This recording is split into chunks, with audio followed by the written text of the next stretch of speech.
Joining us this morning on Good Day is Hassan Shibli. He is the Executive Director of the Council on American-Islamic Relations here in Florida. Thank you so much for coming in this morning. Good to see you, Hassan. Good to see you.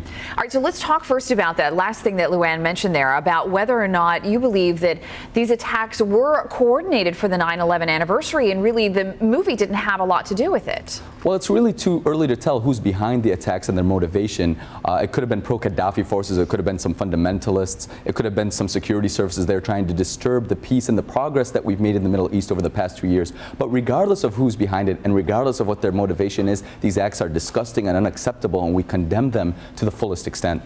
We're looking at the front page of the USA Today this morning, and the headline is "We Hate America," with a picture of a Muslim man there. I mean, certainly this is not a good time, I imagine, for you to try to be out and explaining to people why that is not true, or why the majority of Muslims do not feel that way. Well, we have to remember that certainly those engaging in hatred and violence do not speak for the overwhelming majority of the people in the Middle East and the Muslim world who have completely rejected this violence, according to the Pew poll. And actually, if you go and look at the Libyan Revolution website and you look at there's pictures of overwhelming amounts of protesters who are out on the streets protesting the violence, apologizing to the American people, saying these people do not speak for Islam, they do not speak for us, and we appreciate America's help in bringing down these terrible dictatorships. Because that's what these forces that are trying to, they're basically trying to derail the progress that happened over the past year, where the Arab people stood together against oppression, against tyranny, against dictatorships, fighting for the very same freedoms, democracy, and liberty that we take for granted often at home. They certainly don't represent,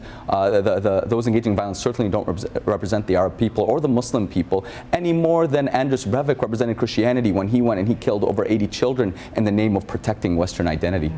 What would you like to see the U.S. government do as their next step in this process to try to bring peace back to the region?